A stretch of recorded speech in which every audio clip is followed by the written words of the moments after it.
తెస్తానో తెలుసా? ఆదివారం, ఈరోజు ఆదివారం నైటు వచ్చే ఆదివారానికి సరిపోయే వాక్యం రెడీ చేస్తా. అది నాకున్న ఇష్టం. బోల్డ్ తయారు చేస్తా. దాని మీద నీ దయ రావాలి ప్రభు అని ఏడుస్తా. దాని మీద నీ కృప రావాలి ప్రభు అని అడుగుతా. అంతేనమ్మా. నేను ఇంకొకటి అడుగుతున్నా, ఏ రోజు మీ మీద చేతులు చాపి అడుక్కునే పని ఉండదు.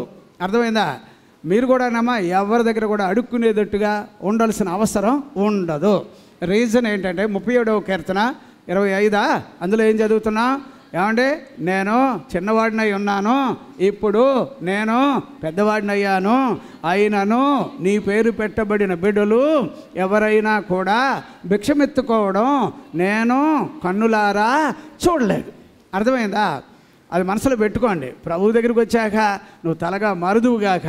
ప్రభు దగ్గరికి వచ్చాక నీకు చేయగలిగిన గొప్ప కార్యాలు అవి ప్రారంభించబడునుగాక. అంచేత వీడెవరిలో దూరినా ఆ దూరినప్పుడు బాగానే ఉంటుందబ్బా, వెళ్ళినప్పుడు బాగానే ఉంటుందబ్బా, తర్వాత ఆ మనుషులు చచ్చిపోయారు. ఏమయ్యారండి? చెప్పండి అబ్బా. అలాగే ఎవరెవరిలో దూరాడు? అమ్మా, అననీయ సప్పారాలు ఇద్దరు చచ్చిపోయారా? ఒకళ్ళు బతికారా? ఇద్దరు. అంటే ఇద్దరిలో దూరాడాడు. అయ్యా, ఇంకెవరమ్మా? యూదా. ఆకాన్. మరి ఆకాన్లోకి వెళ్ళాడు. మరి ఆకాన్ ఉన్నాడా? ఆకాన్ భార్య, ఆకాన్ గారి పిల్లలు చచ్చిపోయారు. ఇంకా యూదా ఇస్కరియోతు యూదా పేగులు బయటకు వచ్చి మెడేరిగి పొట్ట పగిలి చచ్చిపోయాడు. అంటే వీడు ఎవరిలోకి వెళ్ళినా నాశనము తప్ప. ఏనాలబ్బా, వీడెవరిలోకి వెళ్ళినా నాశనము తప్ప. నాశనం అనే మాట ఏదో మళ్ళీ కొద్ది కాలవాడు బతుకుతాడు అని అనుకుంటున్నారు, కానీ నాశనం అంటే పూర్తిగా బ్లాస్ట్ అయిపోవడమేక. అట్టగా అయిపోయారబ్బా. ఎవరెవరిలోకి వెళ్ళారు? పోనీ రాజుగారు సౌలు గారిలోకి వెళ్ళాడు. వెళ్ళాడా లేదా? వెళ్ళాక ఏమయ్యాడు? సౌలు గారు వెళ్ళిపోయి అక్కడ బల్లం ఒకటి ఇలా నేలకేసుకొని దాని మీద పడిపోయి గుంజుకుంటున్నాడు చావలేక. అది ఏమోనబ్బా, మీరు ఆలోచన చేయండి.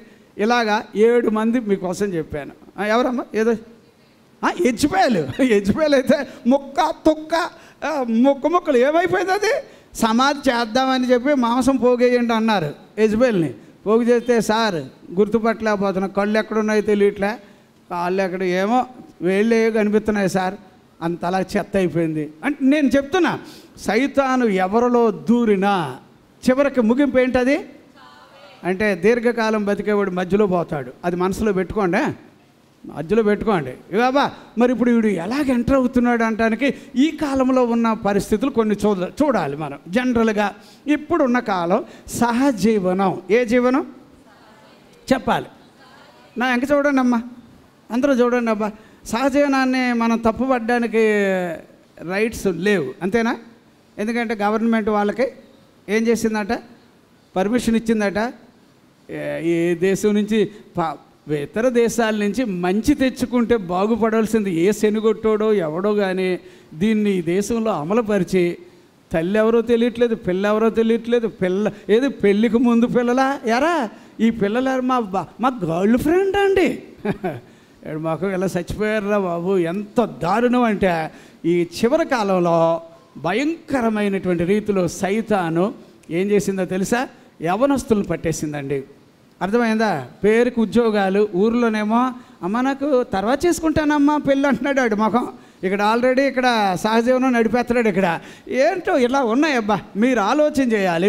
అందుకోసం నేనేమంటానంటే భయంకరంగా సైతాను ఈ రోజుల్లో ప్రజల మధ్యలోకి ఇన్వాల్వ్ అవ్వడం ఏదో ఎట్లాగంటే ముందు ఇదిగో ఇలాగా వాయి వరస లేకుండా ఎవడెవడితో బతుకుతున్నాడో, ఏ అమ్మాయి ఎలా బతుకుతుందో తెలియట్లే. ఎంత దరిద్రం. ఇక నా ఎంకే చూసుకున్నా కూడా నేను చెప్పేది ఒకటేంటంటే, నువ్వు బతికిపోయావు, నీ పిల్లలు కూడా జాగ్రత్తగా కాపాడాల్సిన కాలంలో నువ్వున్నావు. మంచి తల్లివైతే, మంచి తండ్రివైతే నీ పిల్లలు సహజీవనానికి అలవాటు కాకూడదు. దేవునికి స్తోత్రం. చెప్పట్లేదు? అది కాదు, యవనస్తులు కదా, చచ్చిపోతారు. జాగ్రత్త. మధ్యలో పోతారు వీళ్ళ చివరి వరకు వెళ్ళరు. నేను సేవకుడిగా చెప్తున్నానమ్మా, అనేక సంవత్సరాలుగా సేవ చేస్తున్నాను. ఎక్కువ కేసులు నేను చూస్తున్నాను. ఇప్పుడు ఏంటంటే వాళ్ళ ఇంట్లో వాళ్ళు నోరు ఎల్లబెట్టలేక గొడవలు ఇవి, తర్వాత ఆడికో రోగం, ఈవిడికో వింత రోగం.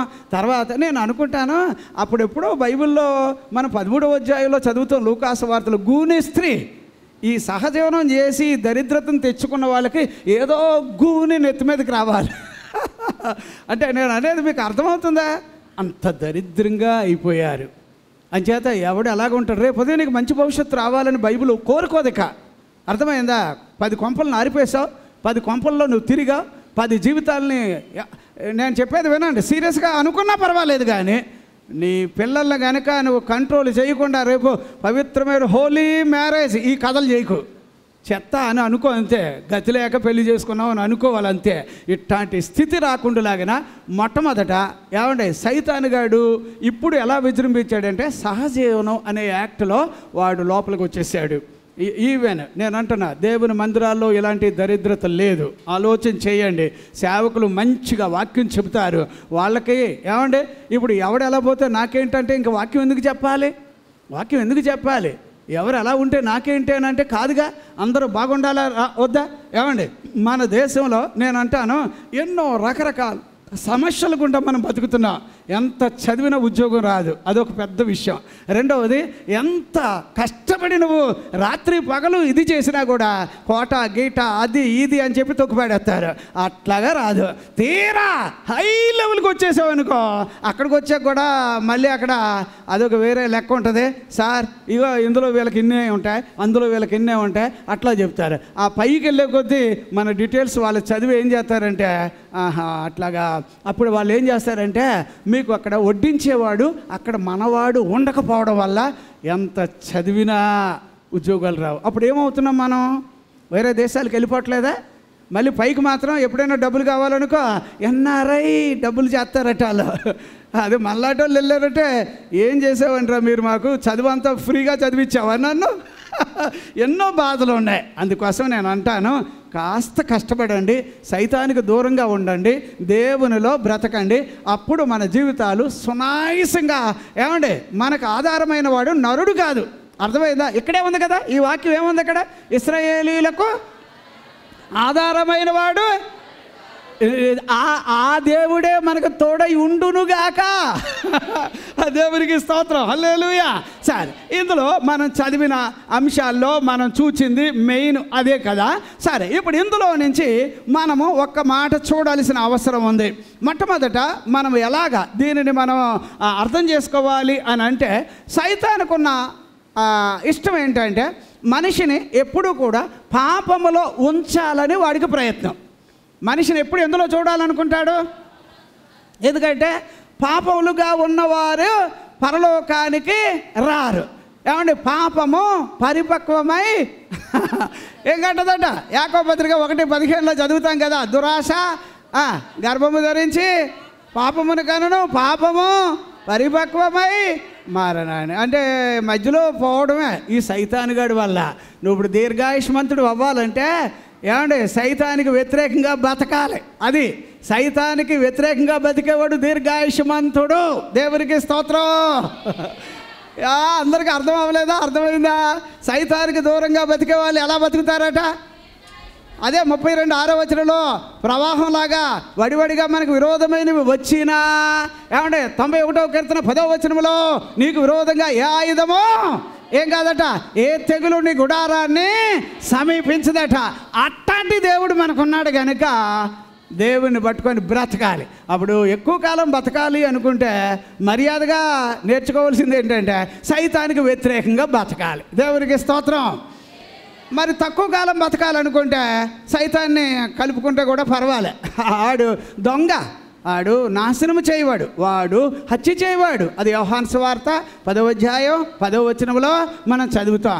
దొంగ అంటే వస్తువులు ఎత్తుకుపోడు, సాల్తీలను ఎత్తుకుపోతాడు, ఆయుష్ను ఎత్తుకుపోతాడు. అది బైబిల్లో ఉన్న విషయం. అందుకోసం జాగ్రత్త. ఓకే, తర్వాత ఇంకొకటి ఏంటంటే ఏమండి మనిషి రక్షించబడాలనే ఉద్దేశం వీడికి ఉండదు. మనిషి నాశనం అవ్వాలనేదే వీడికి ఎక్కువగా వాడికి ఆలోచన. తర్వాత ఏమండి వీడు ఎవడు అంటే దేవునికి ఏమండి శత్రువుగా ఉండి ఆయన సృష్టిని పాడు చేసేవాడు సైతాన్. దేవునికి శత్రువుగా ఉంటాడు, దేవుని సృష్టిని పాడు చేసేవాడు సైతాను. అర్థమైందా? అది మనం మర్చిపోవడానికి వీలు లేదు. తర్వాత అపవిత్రాత్మలు కానీ, ఇందాకే నేను చెప్పాను, దెయ్యాలు కానీ, దుష్ట శక్తులు కానీ, అంధకార శక్తులు కానీ, వీటన్నిటికీ బాస్ వీడే. కానీ అంతలాంటి ప్రత్యేకతలు కలిగిన వాడిని అవలేలగా తొక్కేసేటట్టుగా, నెట్టివేసేటట్టుగా దేవుడు నీకు అధికారమును ఇచ్చాను. దేవునికి స్తోత్రం. హల్లెలూయా. ఎవరు చెప్తారా అవి ఎంత మాత్రమో నీకు హాని? రెఫరెన్స్ మీరు చెప్తారా, నేను చెప్పాలా? థ్యాంక్స్ అమ్మా, దేవుడు దీవించుగాక మిమ్మల్ని. ఎందుకంటే అలా వాక్యాలు కొట్టుకు రావాలబ్బా. నిజంగా దేవుడు వాళ్ళని దీవించి ఏమండి శిష్యుల్ని పంపించి 28 అమ్మా 28లో 18లో చదువుతాం. ఏది? మత్తయి సువార్తలో. ఇంకా తర్వాత లూకా సువార్త 10లో కూడా చదువుతాం. మత్తయి సువార్త 10లో మొదటి వచనాల్లోనే చదువుతాం. ఏమండి? అధికారం ఇచ్చాడు, ఆధిక్యతలు ఇచ్చాడు, మీరేమి భయపడొద్దు, అవి మీకు ఎంత మాత్రం ఏం చేయవు, అవి అని చెయ్యవు. ఒకవేళ ఇలాగే ఉంటే కనుక పౌలు గారికి ఇంకోసారి చెప్పాడు 18వ అధ్యాయం ఎక్కడ అపొస్తలుల కార్యాల్లో 10వ వచనంలో ఏమంటాడంటే, నీకు ఎంత మాత్రం ఎవడును హాని చెయ్యడు. అందుచేత సార్ ఇప్పుడు నేను అడిగేది ఏంటంటే, మీరు నేను ఎవరి మీద ఇప్పుడు చలామణి చేసేటట్టు ఉండాలి? ఎవరి మీద? ఎవరి మీద? సైతాన్ అంటే లూసిఫర్ మీద. అర్థమైందా? ఈ దుష్ట శక్తి మీద. అలాగ మీరు అధికారం చేయాలంటే ముందు వాడికి సంబంధించిన ఏవి మీ దగ్గర ఉండనివ్వకండి. అర్థమైందా? అర్థమవుతుందా? వాడికి సంబంధమైనవి ఏవైనా మనలో కరెంటు పాస్ అయితే, మనలో వాడికి సంబంధమైన మచ్చుకు ఏదైనా ఉంటే, దెయ్యమా పో అంటే ఎక్కడ పోవాలరా, నా బుద్ధులే నీకు ఉన్నాయి అంటాడు. అర్థమైందా? నా లక్షణాలే నీకు ఉన్నాయి అంటాడు. అందుచేత ఇప్పుడు నేను ఏంటంటే డెడ్ ఎగ్నిస్ట్గా, ఎవరికే? సైతానికి డెడ్ ఎగ్నిస్ట్గా నేను ఉంటాను. దేవునికి స్తోత్రం. మీరు ఎవరికి వ్యతిరేకంగా బతకాలి? ఎలాగా? డెడ్ ఎగ్నెస్ట్గా అంటే ఇక ఏమైనా వాడికి నేను వ్యతిరేకంగానే ఇక నేను ఉండదలుచుకున్నాను అనాలి. అలాగ అనుకునే వాళ్ళందరికీ దేవుడు అలాంటి విరోధులకు మించిన జ్ఞానము దేవుడు నీకు ఇచ్చునుగాక, శక్తిని ఇచ్చునుగాక, బలముని ఇచ్చునుగాక, ఆధిక్యతను ఇచ్చునుగాక. దేవునికి స్తోత్రం. ఏది నవ్వుతా చెప్పండి అబ్బా ఒకసారి. దేవా నాకు అధికారం ఇచ్చినందుకు స్తోత్రం. నా జీవితకాలం అంతయు నా విరోధి అయిన సైతానికి వ్యతిరేకగా నేను ఉంటాను. ఎంతమంది చేతులు ఎత్తి అన్నారు? పవిత్ర నువ్వు చెయ్యలేదు, మీ అమ్మ ఎక్కడే ఉంది, అన్నం పెట్టొద్దంట నీకు. అందరూ ఒకసారి చెప్తాం, ప్రభువా నేను సైతానికి వ్యతిరేకగా నేను నీ మనిషిగా ఉంటాను. ఏం లేదమ్మా, మీరు ఇలాగ అనటం వలన ఏదో ఆయన భలే సంబరపడిపోతాడని నేను కాదు, కానీ నా పిల్లలకు అలాంటి ధైర్యం ఉండాలి, అలాంటి విశ్వాసం ఉండాలి, అలాంటి జ్ఞానం ఉండాలి. ఇవి ఉంటే చాలు, ఆయన పని మొదలెడతాడమ్మా. నిజంగా చెప్తున్నానమ్మా, నాకు ఎన్నో సమస్యలు ఉంటాయి. నేను సేవ చేసేవాడిని అంత ఈజీ కాదమ్మా. ఎంతమందో తిడుతూ ఫోన్లు చేస్తారో, ఏవేవో మాట్లాడతారో, కామెంట్లు పెడతారో, ఎన్నెన్నో అవకతవకలుగా మాట్లాడతారో. ఇవన్నీ నేను అనుకుంటాను, ఎప్పుడు నేను అనుకుంటాను జంగాలోడి పని జంగాలోడు చేయాలి, కుక్కలు మరుగుతాయి అని అనుకుంటాను. కానీ అయ్యా ప్రభు కొరకు బ్రతకడం ఒక సవాలుగా బ్రతకడం లాగా మీకు నాకు ఉండాలి. దేవునికి స్తోత్రం. హల్లెలూయా, హల్లెలూయా. సరే, ఇప్పుడు ఇందులో నుంచి నేను ఒక చిన్న విషయాన్ని మీతో నేను చెప్పాలి. అమ్మా అందరికీ ఒక చిన్న మాట.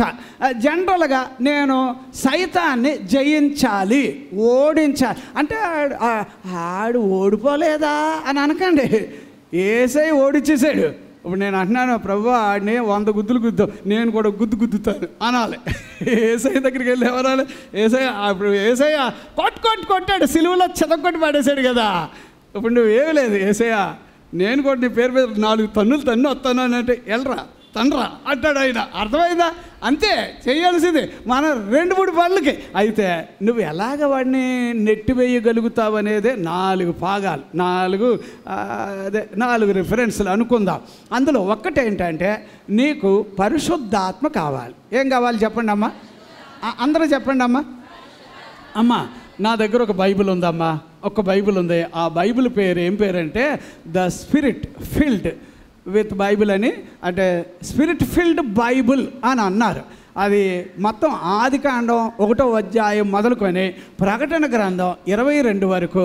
దానికి ఏంటంటే మొత్తం నేను ఇప్పుడు బైబిల్ ఎలా చూస్తే అన్నీ చదవడానికే ఉంటాయి, కానీ అది ప్రత్యేకంగా పరిశుద్ధాత్మ గురించి తెలుసుకోవాలని తయారు చేశారు. కాబట్టి ఏ పేజీ తీసినా పరిశుద్ధాత్మ ఎక్కడుంటే అక్కడ వేరే కలర్లో నా దగ్గర ఉంది ఆ బైబిల్. అంటే అప్పుడు ఒక బైబిల్ ఉంటుంది అలాగా. అంటే అదే పేరు మీద వేరే బైబిల్ కూడా ఉండొచ్చు, ఏది స్పిరిట్ ఫిల్డ్ బైబిల్ అని. కానీ నా దగ్గర ఒక బైబిల్ ఉంది. బహుశా మా రాజు బాబు దగ్గర కూడా ఇలాంటి బైబిల్ ఒకటి ఉంటుందని నాకు తెలుసు. ఎందుకంటే నా తర్వాత ఎక్కువగా దేవుని పుస్తకాలు సంపాదించింది ఆడే. చాలా ఇష్టంగా చదువుతాడు, నాకు ఇష్టం. మా ఫిన్నీని నేను చూశాను, చాలా తెలివిగా వాడి వాక్యాలు ప్రిపేర్ అవ్వడం నేను చూశాను. చాలు ప్రభువా వీడికి ఈ వయసులో అని అనుకుంటాను. కానీ ఒక్కటి నేను చెప్తున్నాను మీకందరికీ, నాకు కూడా, ఏమండి, సైతానుని ఓడించాలంటే ఏమండి మీకు తెలుసు కదా, ఓ గొప్ప పర్వతమా జెరుబాబెలు నో ఎంత మాత్రపు దానవు నీవనేనో చదును భూమిగా మారేదవు. ఏంటంటారు ఆ మాట అలాగన్నారు? ఏమండి, ఇప్పుడు జెరుబాబేలు ఆ సైతాన్ని ఓడించడానికి, ఆ పర్వతాన్ని ఓడించడానికి తనలో ఉన్న ప్యాటర్న్ ఏమిటంటే అతని చేతులు నూలుగుండు ఉండుట చూచి. ఏదుందమ్మా జకర్యా గ్రంథంలో ఎన్నండి చదివితే కనుక మనకు అందులో కనిపించేది ఏమండి, ఆయన 4వ అధ్యాయం అమ్మ మనం చదువుతాం. నాకు ఒక్క ప్యాటర్న్ కావాలి, నీలో క్రమం ఉండునుగాక. ఇష్టం వచ్చినట్టుగా ఉండకండి అమ్మ. నేను మళ్ళీ చెప్తున్నా, మన జీవితాల్లో ఎవరికి ఏం తక్కువ కాలేదు, అందరికీ అన్నీ ఉండొచ్చు. కానీ చాలామంది నాశనం అవడానికి కారణం ఏమంటే గర్వం. ఇదిగాక రెండవది ఏంటంటే తిరుగుబాటు చేయడం. బైబిల్లో దీన్ని పాపమా అని అనొచ్చా అంటే ఏమో ఆలోచన చేయండి. కానీ ఆ తిరుగుబాటు చేసే వాళ్ళందరినీ దేవుడు అలాగా సైడ్ లాగుతాడు. ఒక ఏరియాకి వచ్చాక మోషే పక్కకు రా అన్నాడు. మోషే పక్కకు రావడానికి ఇష్టపడలే. ఎందుకంటే మోషే వాళ్ళకి ముందు నమస్కారం చేశాడు. ఎందుకురా ఈ గొడవలు, ఎందుకురా ఈ బాధలు అంటే వాళ్ళు వినలేదు. వాళ్ళు 16లోనమ్మా సంఖ్యాకాండంలో చదువుతాం మనం, వాళ్ళు చాలా దూరంగా వెళ్ళిపోయారు. మోషేను కూడా అహరోను మీ ఇద్దరినే సేవకులుగా పెట్టాడా, అలాగే వచ్చినాయి, చాలా పెద్ద గొడవలే జరిగినాయి. కానీ అరే మీరు ఇలాగ అనుకుంటున్నారా, నేను సేవ చేస్తున్నానంటే నా బాటికి నేనే సేవకుని అయిపోయినాను అనుకుంటున్నారా మీరు? కాదురా అని చెప్పి దండం పెట్టాడండి. తెలుగు బైబిల్లో నమస్కారము చేశాడు మోషే. అయినా వాళ్ళు పట్టించుకోలేదట. అప్పుడు తర్వాత ఈ గొడవ ఎక్కువైపోతుంది. దేవుడు కూడా ఒక్కొక్క మాట చెప్తుంటే మళ్ళీ ఏం చేశాడంటే, ప్రభువా వీళ్ళకి నేను నమస్కారం చేసి తగ్గంటారంటే తగ్గట్లేదు అని మళ్ళీ దేవుడి దగ్గరికి వెళ్ళి నమస్కారం చేశాడు. ప్లీజ్ ప్రభువా వీళ్ళు చచ్చిపోతే కాదు ప్రభువా, ప్లీజ్ వాళ్ళని ఎలాగైనా కాపాడు. ఇలాగే అడుగుతున్నాడు.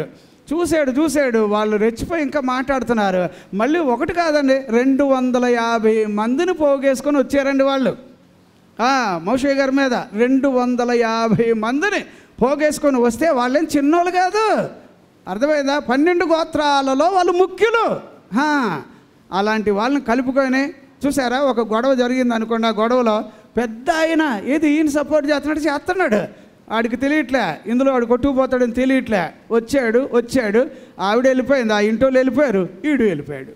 చూడండి బైబిల్ ఎలాగుంటుందో మీరు చూసారా? మన మందిరంలో కూడా ఎలాగ ఉండొచ్చు.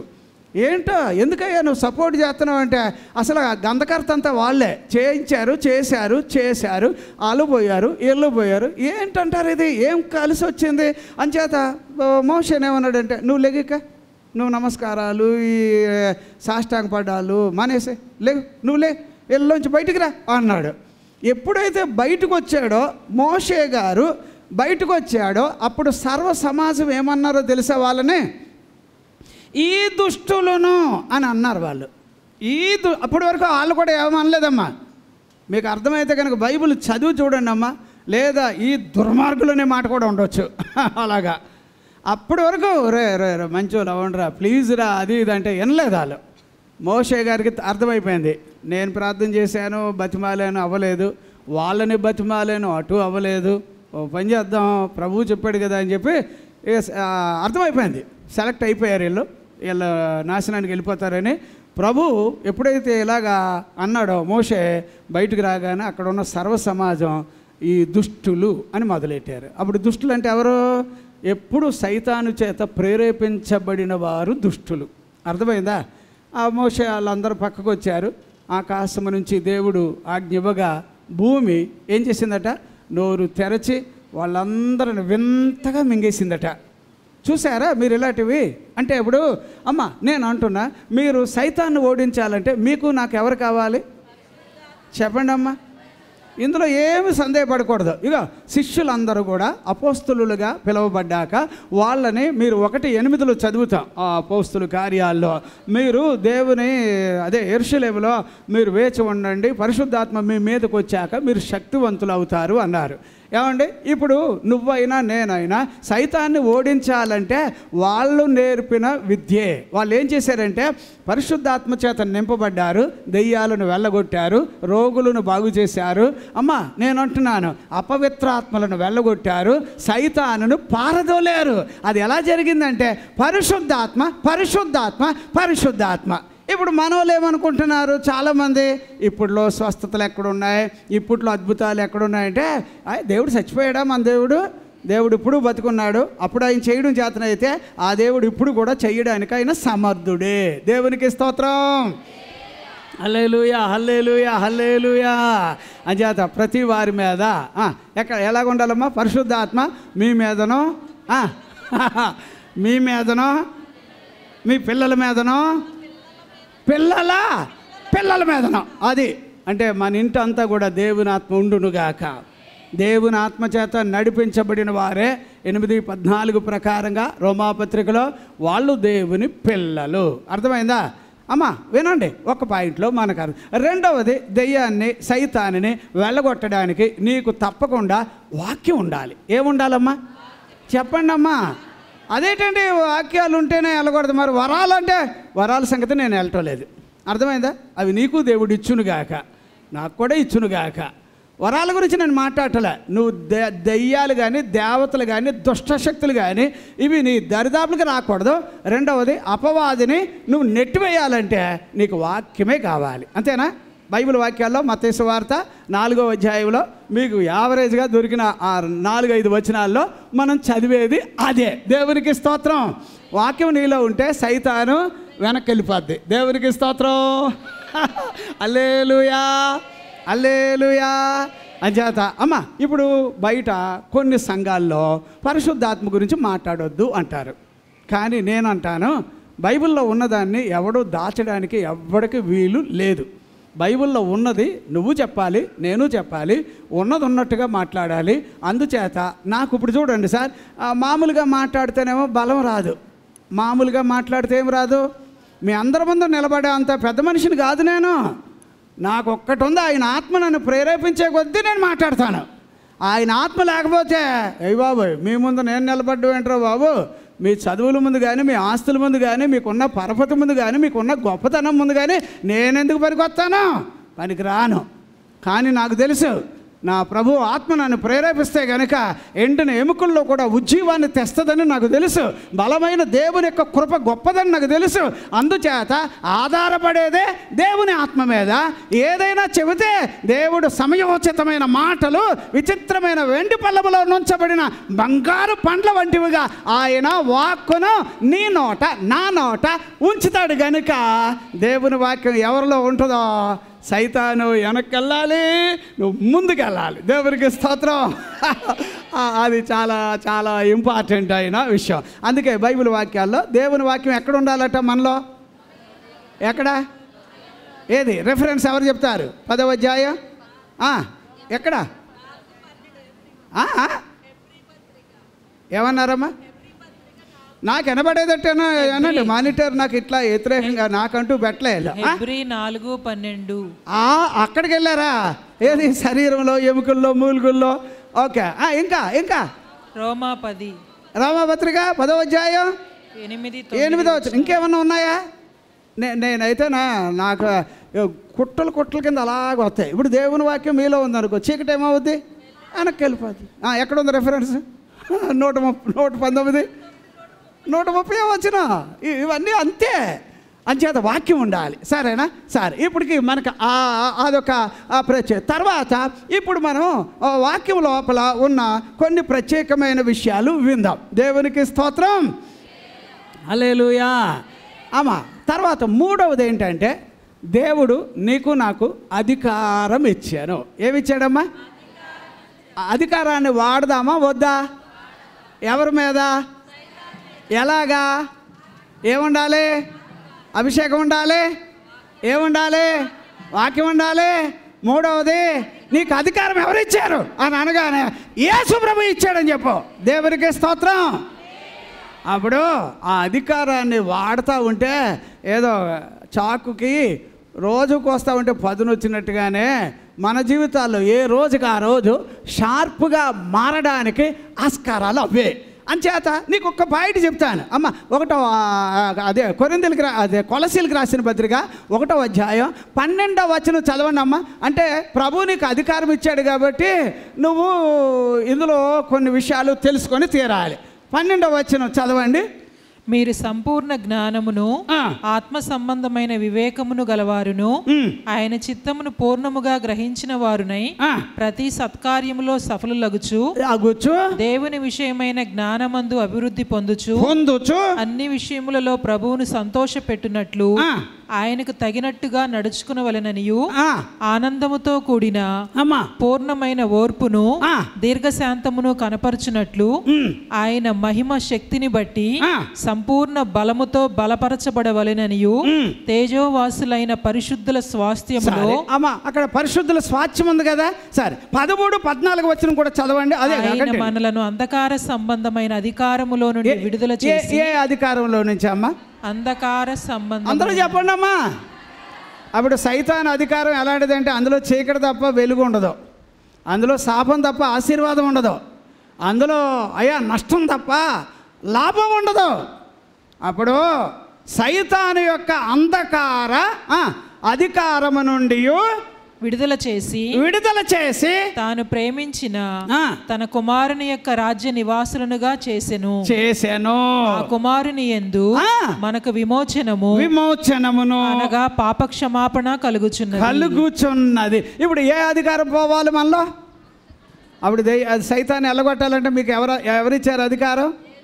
యేసయ్య ఇచ్చాడు. అది ఎక్కడదంటే పరిశుద్ధుల స్వాస్థ్యం. అది చాలా గొప్పదమ్మా. అందులో ఎన్నో ఉంటాయి. అందులో ఒకటేంటంటే ఆయనకి అధికారం ఇచ్చాడు. అంధకార అధికారములో నుండి బయటికి లాక్కొచ్చేసి దానికి ఇంకో వచనం చెప్తా. ఇది కూడా చూడండి సార్, ఇది మనకు అవసరమైన వాక్యం. కొలసీలకు రాసిన పత్రిక 2వ అధ్యాయం మళ్ళీ చూడండమ్మా. 15వ వచనం చదువుతారా? మరియు అపరాధముల వలనను శరీరమందు సున్నతి పొందక ఉండుట వలనను అవునండి మీరు మృతులై ఉండగా దేవుడు వ్రాతరూపకమైన ఆజ్ఞల వలన మన మీద రుణముగాను మనకు విరోధముగాను ఉండిన పత్రమును మేకులతో సిలువకు కొట్టి దాని మీద చేవ్రాతను తుడిచివేసి మనకు అడ్డము లేకుండా దానిని ఎత్తివేసి మన అపరాధములన్నిటినీ క్షమించి ఆయనతో కూడా మిమ్మల్ని జీవింప చేసెను. ఆయన ప్రధానులను అధికారులను ఎవరండి మళ్ళీ ఇప్పుడు చూడండి. అధికారులను ఇందాక నేను చెప్పాను అధికారం మారింది ఇప్పుడు. అంచేత ఇప్పుడు ఏ అధికారంతో నువ్వు సైతాన్ని ఎల్లగొట్టాలి? అయ్యి బాబు అయ్యగారండి మీరు ఎలాగంటే ఆడు ఘట సర్పంలాగా ఉంటాడండి. ఘట సర్పంలాగా కాదు, కొదమ సింహంలాగా ఉంటాడు. ఎన్నన్నా ఉండే నాకు అవి కనబడద్దు. నాకు కావాల్సింది ఒకటే, ప్రభు ఇచ్చిన అధికారాన్ని నేను వాడతాను అంతే. అధికారమును చదవండి. ఆయన ప్రధానులను అధికారులను నిరాయుధులనుగా చేసేసి సిలువ చేత జయోత్సవముతో ఏమిచ్చాడమ్మా? సిలువ చేత జయోత్సవముతో వారిని తెచ్చేసి బాహాటముగా వేడుకకు కనపరిచెను. అంటే అప్పుడు విరోధులు ఏమవ్వాలమ్మా? ఏమండి మన శత్రువు అణిచి వేయబడాలంటే ఒకటి నీకు పరిశుద్ధాత్మ అవసరం, 2 దేవుని వాక్యం అవసరం, 3 అధికారం తెలుసుకో. యేసయ్య ఇచ్చిన అధికారాన్ని వాడదాం. యేసయ్య ఇచ్చిన అధికారాన్ని వాడదాం. ఆ అధికారంలో సైతాన్ అధికారాలు పోతాయి, సైతానిక ప్లాన్స్ అన్ని చిదిగిపోతాయి. ప్రభువు నీకంటూ ఇచ్చిన అధికారం అందులో నుంచి బయటికి తెచ్చి, అంధకార సంబంధమైన అధికారంలో నుంచి బయటికి తెచ్చి దేవుని కొరకు బ్రతికే మనిషిగా చేసేసాడు. దేవునికి స్తోత్రం. అమ్మా ఇంకో వచనం చదువుదాం. ఇప్పుడు కొలసీలకు రాసిన పత్రిక 2వ అధ్యాయం, ఇందులోనే మనకు కావలసినటువంటి ఒక ముఖ్యం 13వ వచనం చదవండి అమ్మా, అదొక్కసారి చదవండి. దేవునికి మహిమ కలుగునుగాక. 13వ వచనం అది కానీ, లేకపోతే 18వ వచనం చదవండి. 18వ వచనం. అతి వినయాసక్తుడై దేవదూతారాధన యందు ఇచ్చగలిగి తాను చూచిన వాటిని గూర్చి గొప్పగా చెప్పుకొనుచు, తన శరీర సంబంధమైన మనస్సు వలన ఊరక ఉప్పొంగుచు, శిరస్సును హత్తుకొనని వాడెవడును ఎవడైనను మీ బహుమానమును అపహరింపనీయకుడి. ఆ శిరస్సు మూలముగా సర్వ శరీరము కీళ్ల చేతను నరముల చేతను పోషింపబడి అతుకబడినదై దేవుని వలన కలుగు వృద్ధితో అభివృద్ధి పొందుచున్నది. ఇందులో మీరు 2వ అధ్యాయం 13వ వచనం మరి ఇంకోసారి చూడాల్సినదే. అది ఏంటంటే చూడండి, వాడి అధికారాలన్నీ పోయినాయి. ఇప్పుడు మనకి ఏ అధికారం వచ్చింది? యేసు ప్రభు వారు ఇచ్చిన అధికారం. ఈ అధికారం ఎప్పుడో తెలుసా? ఆయన తిరిగి లేచాక ఇచ్చాడు. ఎప్పుడు ఇచ్చాడు? 28లో మనం చదువుతాం కదా. ఎక్కడ? మత్తయి సువార్తలో. అక్కడ 28లో మనం చదువుతాం 18 నుంచి.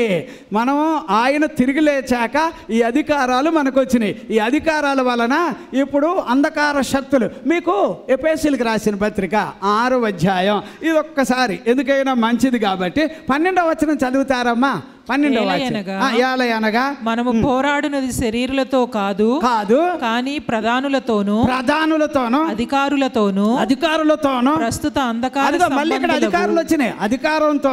అధికారులతోనూ ప్రస్తుత అంధకార సంబంధులకు లోకనాథులతోనూ ఆకాశ మండలమందున్న దురాత్మల సమూహములతోనూ పోరాడుచున్నాము. అప్పుడు ఇక ఇలాంటి వాటితో పోరాడాలంటే ఏం కావాలి చెప్పండి? ఇప్పుడు మనకి ఎవరైనా కూడా చెప్పండి. 1 పరిశుద్ధాత్మ, 2 దేవుని యొక్క వాక్యం, 3 జబ్బలబా దేవుడిచ్చిన అధికారం. అంటే ఇప్పుడు ఈ అధికారం అని అనగానే ఇదేంటండి అంటే వాడి అధికారాలు అంధకార అధికారాలు అవి ఉన్నాయి.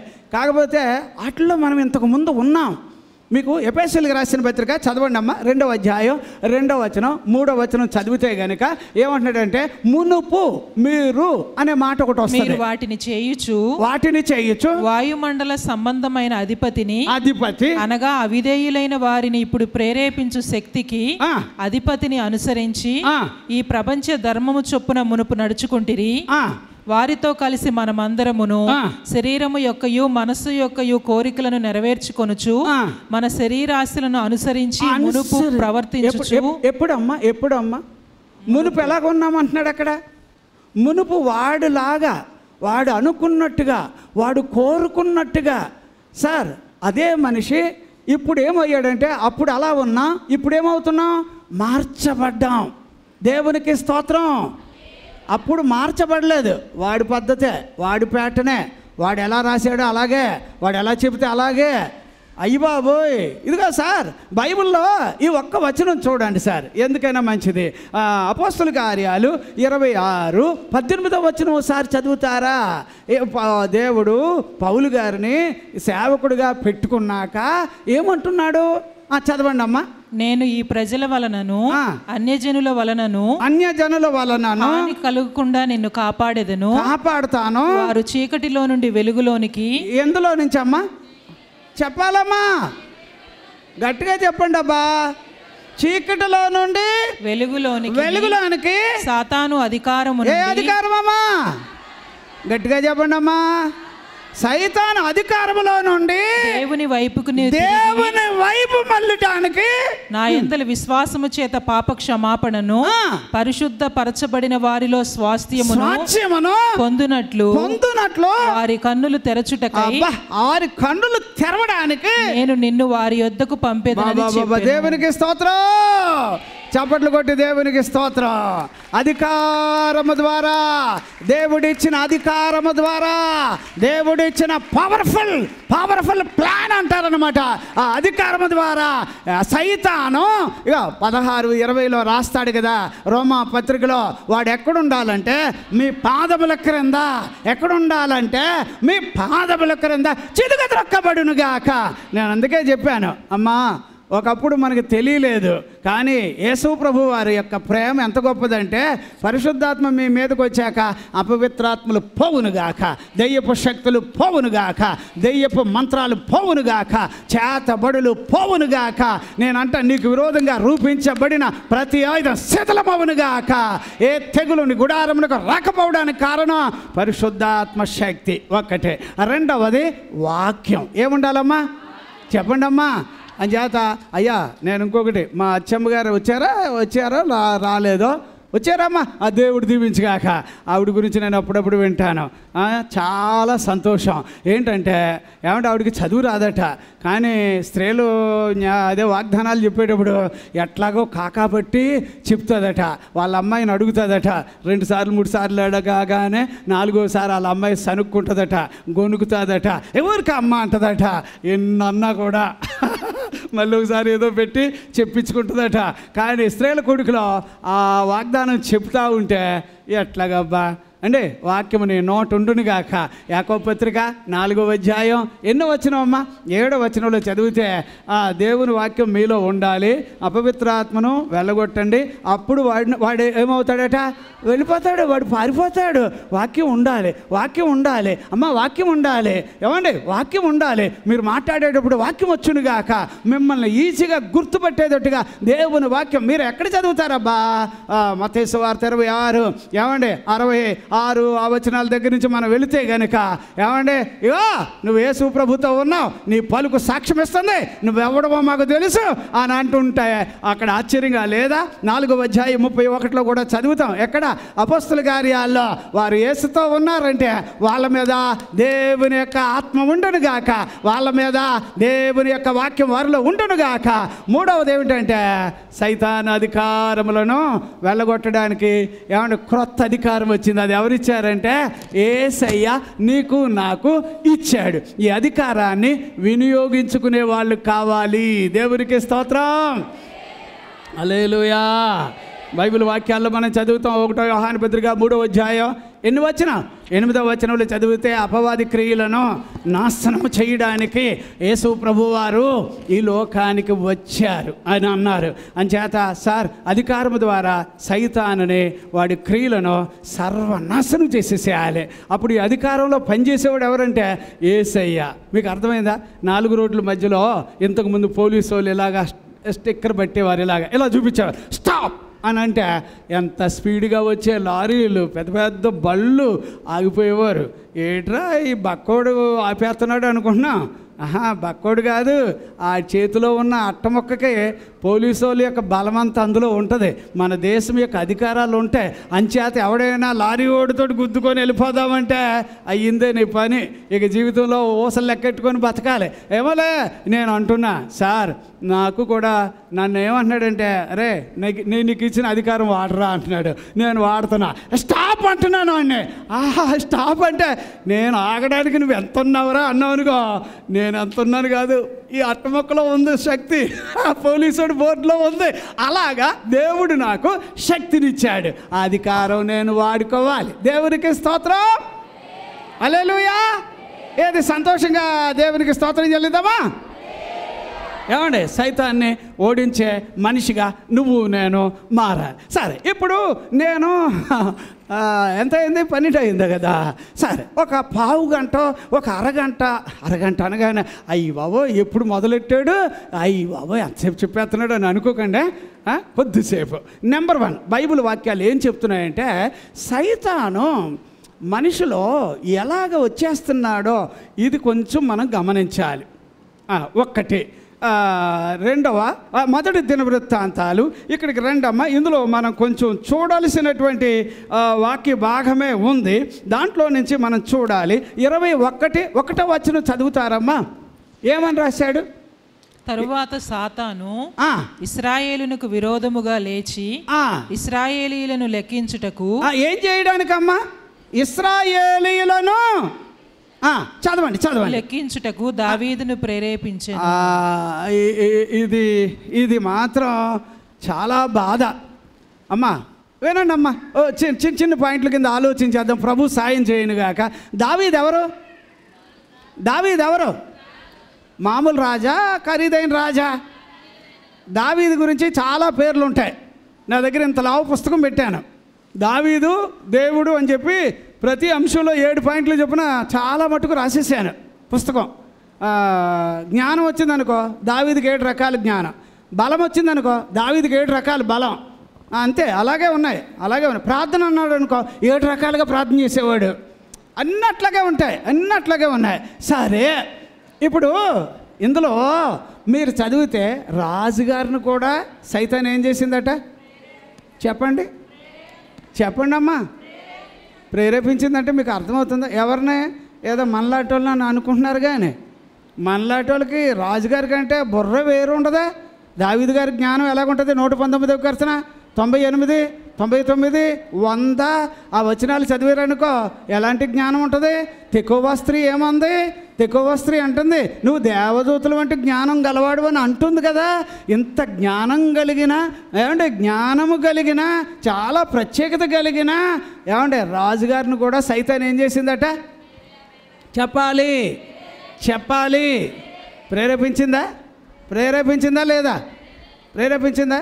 అంటే సైతాను ఎట్లాగ ఎంటర్ అవుతున్నాడంటే, రేపో ఎల్లుండో మరి యుద్ధం కానీ ఏమన్నా అయ్యిందనుకో, అప్పుడు ఎలాగా? ఎంత బలం ఉన్నారేటి నీ దగ్గర? ఒకసారి లెక్కేసుకోవచ్చు కదా.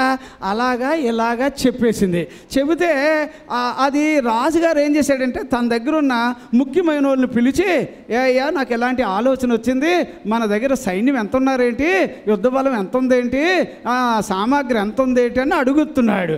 అడిగితే ఆ వ్యక్తి ఏమన్నాడంటే, అయ్యా ఏటయ్యా మీకు ఇలాంటి ఆలోచన వచ్చింది? అలాగే ఏమైనా బాగుందా మీరు అడగడం? అంటే మన దగ్గర ఉన్న సైన్యంతో దేవుడికి మన కార్యాలు చేసేది? అదేంటండి అలాగా? ఉన్న వాళ్ళని ఆధారం చేసుకొని ఇంతమంది ఉన్నారని చెప్తే అప్పుడు నీకు ఏమైనా గొప్ప? ఏమో మీరు తీసుకున్న నిర్ణయం బాగోలేదంటే, రాజుగారు ఇలాగ అన్న తర్వాత కూడా, మంత్రి గారు ఇలా మాట్లాడిన తర్వాత కూడా రాజుగారు అతను వెంక చూసి, నువ్వు ముందే వెళ్ళి నేను చెప్పినట్టు నువ్వు లెక్కెట్టుకురా అంటాడు.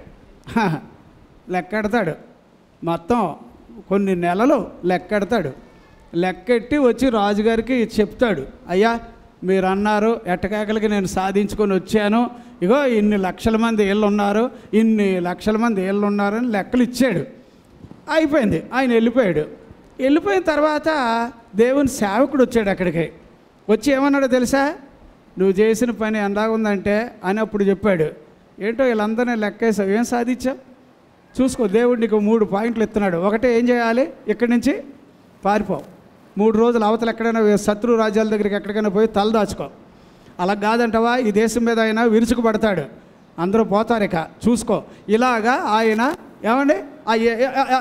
21 కదమ్మా మీరు చదివారు, అందులో 2వ వచనం ఒకసారి చదువుతారమ్మా. దాంట్లో 2వ వచనం కాదు, 3వ వచనం. యోవాబు, రాజా నా ఏలినవాడా, యెహోవా తన జనులను ఇప్పుడున్న వారి కంటే 100 ఎక్కువ మందిని చేయునుగాక. అంటే దేవుడు చేయగలుగుతాడా చేయలేడా? మరి సైతాన్ ఏం చేసింది? మీ దేవుడు చేయలేడాయా, 100 ఏం చేస్తాడు అనుకుంటున్నావా? ఏమో నేను చెప్పేది అన్నట్టుగా సైతాన్ చెప్పేది దావీదు అమలుపరిచేశాడు. తర్వాత అమ్మా అక్కడ మీరు 5వ వచనం చదవండి అమ్మా. 5వ వచనం. ఇశ్రాయేలీలందరిలో కత్తి దూయువారు 11 లక్షల మందియు. 11 లక్షల మంది. యూదావారిలో కత్తి దూయువారు 4,70,000 మందియు సంఖ్యకు వచ్చిరి. 7వ వచనం చదవండి అమ్మా. 7వ వచనం. ఈ కార్యము దేవుని దృష్టికి ప్రతికూల మగుట చేత ఆయన ఇశ్రాయేలీలను బాధ పెట్టెను. అబ్బా వచ్చేసింది చూసారా? నచ్చలేదు అమ్మా. సైతాను ప్రేరేపిస్తుంది.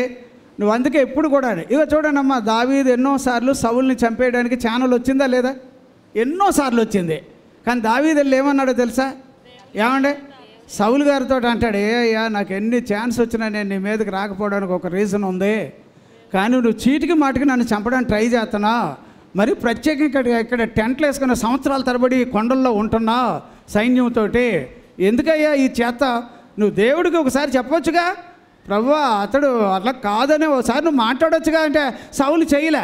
ఇక్కడ దావీదు గారు కూడా ఏం చేశాడంటే లెక్కెట్టేశాడు, పబ్లిక్ తెలిసిపోయింది, అబ్బా ఇన్ని లక్షలు ఉన్నారు, అన్ని లక్షలు ఉన్నారు అనేటప్పటికి దేవుడు ఏం చేశాడంటే ఇది నాకు నచ్చక నువ్వు చేసిన బాగోలేదని వాళ్ళని బాధ పెట్టాడట. బాధ పెట్టాడంటే అంటే అది ఎలాగనుకుంటున్నారో, జ్వరాలు వచ్చి అలాగలాగ కాదు ఏమండి, ఎవడెవడైతే బలవంతుడని నువ్వు అనుకున్న వాళ్ళందరూ బలహీనలు అయిపోయారు. అదే బాధ పెట్టడం అంటే. అర్థమవుతుందమ్మా? నిజంగా నేను అనేది అదే. తర్వాత అమ్మ 17వ వచనం చదువుతారా? అందులో ఏం రాశాడు అక్కడ? 17వ వచనం అందులోనే అదే అధ్యాయంలో, దావీదు జనులను ఎంచుమని ఆజ్ఞ ఇచ్చిన వాడను నేనే కదా, నేనే కదా, పాపము చేసి చెడుతనము జరిగించిన వాడను నేనే కదా, గొర్రెల వంటి వారకు వీరేమి చేసిరి. చూసారా అమ్మా? ఇప్పుడు ఏమైంది? దేవుడు చెప్పాడు ఏదో పరిష్కారం. అమ్మ తెలుగులో ఒక పదం ఉంటుంది, ఇది వినండి. తెలుగులో ఒక పదం ఉంటుంది, నీకు అయ్యో అని ఉంటుంది. అయ్యో అయ్యో అంటే తెలుసా? అయ్యో అని ఉండే పదం ఎక్కడైనా ఉందా? క్రొత్త నిబంధనలో తరచుగా మనకి కనిపిస్తుంది. అయ్యో అంటే అర్థం ఏమిటి అనుకుంటున్నారు? ఎవరు చెప్తారు చెప్పండి? అయ్యో తమిళ్లో ఏంటంటే ఉంగలకు అయ్యో అని అంటారు. ఉంగలకు అయ్యో అంటే తమిళ్లో దాని అర్థం ఏంటంటే, అరే ఇక జడ్జిమెంట్ ఉండదురా నీకు, ఇక నీకు మీద ప్రేమ జాలి పని చేయదురా, అదే అర్థం అక్కడ. మీకు అర్థమైతే కనుక ఇప్పుడు మనకు తెలుగులో అయ్యో అంటే అర్థం ఏంటంటే ఇక నువ్వు ప్రార్థన చేసినా బదులు రాదు, అదే అర్థం అక్కడ. అయ్యో అంటే అర్థం తెలుసా అండి? ఫైనల్ అయిపోయింది, సిగ్నేచర్ అయిపోయింది, ఫైల్ ఆల్రెడీ వెళ్ళాల్సిన వాళ్ళ చేతిలోకి వెళ్ళిపోయింది, దీన్ని రద్దు చేయడం ఏం కుదరవు. అయ్యో ఉనకు అయ్యో అంటే నీకు అయ్యిందిక, ప్రార్థన పనికి రాదు, ఎవడైనా నీ కోసం ఏడిసినా కుదరదు అక్కడ, అదే అర్థం. అందుకని నేను అంటున్నా, చూడండి దావీదు గారు ఇలా చేశాడు, ఎవరి వల్ల? ఎవరు ప్రేరేపించారు? దావీదు గారు అంటే ఎవరు? రాజా లేకపోతే మామూలు మనిషా? రాజు. అప్పుడు రాజును కూడా సైతాన్ ఏం చేస్తుందట? ప్రేరేపిస్తుంది. అందుకే నేను అంటున్నా అమ్మ 26వ వచనం చదువుతారా? అందులో 26వ వచనం, పిమ్మట దావీదు యెహోవాకు అచ్చట ఒక బలిపీఠమును కట్టించాడు, దహన బలులను సమాధాన బలులను అర్పించి యెహోవాకు మొర్రపెట్టగా ఆయన ఆకాశములో నుండి దహన బలిపీఠము మీదకి అగ్ని వలన అతనికి ప్రత్యుత్తరం ఇచ్చెను. యెహోవా దూతకు ఆజ్ఞాపింపగా అతడు తన కత్తిని మరలా వరలో వేసెను. సరే ఇప్పుడు చూడండి సార్, ఇప్పుడు ఎంత ప్రమాదం జరిగిపోయింది కదా. అమ్మయ్య దేవుడు ఏమైనా కాపాడాడు అంటే మీరు అధ్యాయంలో చదవాలి. దగ్గర ఎన్ని వేల మంది చచ్చిపోయారో తెలుసా? ఎవరు చెప్తారు? ఎన్ని వేల మంది చనిపోయారు? అమ్మా ఆగండి, ఎవరైనా చెప్తారు? చదవ ఈ అధ్యాయం చూస్తే దగ్గరగా 70,000 మంది. ఎన్ని వేల మంది? ఎవరనుకున్నారు? వాళ్ళంతా చిన్న పిల్లలు కాదు, మంచి ఖరీదైన బలమైన సైనికులు లాంటి వాళ్ళు. అప్పుడు తెలిసింది, బా ఎంత దరిద్రమైన పని చేశానా అని బాధపడ్డాడు. ఎవరి వల్ల చేశాడమ్మా ఇది? చెప్పండి అమ్మా మిమ్మల్ని. మీరు అందుకే నేను చెప్తున్నాను, మీరు సైతాన్ని వెళ్ళగొట్టే వాళ్ళే కానీ సైతాన్ని మిమ్మల్ని ప్రేరేపించడానికి మీరు అనుమతి ఇవ్వకూడదు. ఒకవేళ ఎప్పుడైనా అలాంటి ఆలోచనలు వచ్చినా వెంటనే ప్రభువు దగ్గరికి వెళ్ళి ఏం చేయాలో తెలుసా? ప్రభువా దురాభిమాన పాపములో పడకుండులాగిన నన్ను మీరు కాపాడాలి అని అడగాలి. అంతేనమ్మా. ఎందుకంటే మనం కూడా ఎంత చెడ్డ పనన్నా చేసేయడానికి వెనకంజ వెయ్యం, కానీ ప్రభు కృప వలన, ఆయన ప్రేమ వలన, ఆయన ప్రేరేపణ వలన మనం దాచబడతాం. సరే రెండో పాయింట్కి వెళదాం. సైతాను రాజులను కూడా ప్రేరేపించి రెండో పాయింట్ ఏమన్నదంటే బైబిల్లో 2వ అధ్యాయం 3వ వచనం చదవండి అమ్మ. యోబు గ్రంథం 2వ అధ్యాయం 3వ వచనం ఏమని రాశాడు అక్కడ? దేవునికి మహిమ కలుగునుగాక. అందుకు యెహోవా నీవు నా సేవకుడైన యోబు సంగతి ఆలోచించితివా? అతడు యథార్థవర్తనుడును. ఎవరమ్మా? యథార్థవర్తనుడును న్యాయవంతుడునై దేవుని యందు భయభక్తులు కలిగి చెడుతనము విసర్జించిన వాడు చెడుతనాన్ని విసర్జించిన వాడు భూమి మీద అతని వంటి వాడు ఎవడునూ లేడు. నిష్కారణముగా అతనిని పాడు చేయుటకు చెప్పాలి నిష్కారణముగా మళ్ళీ చెప్పాలి. ఎవరమ్మా? నిష్కారణముగా చదవండి అమ్మ కంటిన్యూగా. నిష్కారణముగా అతనిని పాడు చేయడానికి నీవు నన్ను ప్రేరేపించితివి.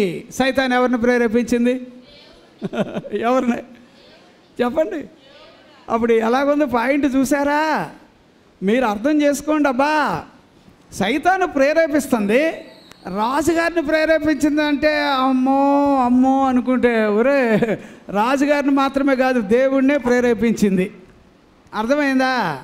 అప్పుడు నిష్కారణముగా అనే మాట చాలా పెద్ద మాట.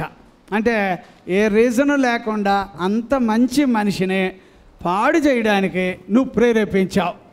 సైతాను ఎలా ఉంటాడో చూడండి. అప్పుడు మొట్టమొదటి ఇందులో నుంచి మీరు నేను బయటికి రావడానికి ప్రభువా నీ ప్రత్యేకత నాకు ఉండాలి, అభిషేకం ఉండాలి, వాక్యం ఉండాలి, ఏముండాలి? అధికారం ఉండాలి. ఇంకా గట్టిగా చెప్తున్నా, నీ మీద ఆయన రక్తం ఉండునుగాక, ఆ రక్తమే నిన్ను కాపాడునుగాక. యేసు రక్తం ఏ ఇంటి మీద ఉంటుందో, యేసు రక్తం ఏ శిరస్సు మీద ఉంటుందో, యేసు రక్తం ఏ వాహనం మీద ఉంటుందో, యేసు రక్తం ఏ పొలం మీద ఉంటుందో, యేసు రక్తం పాత నిబంధన కాలంలో ఆ రక్తాన్ని 7 చోట్ల జిమ్మేవారట. అట్లాగే ప్రభు రక్తం నీ మీదనో నీ పిల్లల మీదనో ఉండునుగాక. ఆ రక్తాన్ని చూసి, ఎందుకంటే 1:18 రాస్తాడు 1వ పేతురులో, అది మామూలు రక్తం కాదట, వెండి బంగారాలు దాని ముందు పనికి రాబట, నిర్దోషమైనది. అది చదువుతారమ్మా మీరు. మామూలు రక్తం ద్వారా విమోచించబడలేదు, వెండి బంగారములో అనే వాటి క్షయమగు వస్తువుల చేత మీరు విమోచింపబడలేదు, అమూల్యమైన నిర్దోషమైన పరిశుద్ధమైన యేసు రక్తము వలన నువ్వు విమోచించబడ్డావని రాశాడు.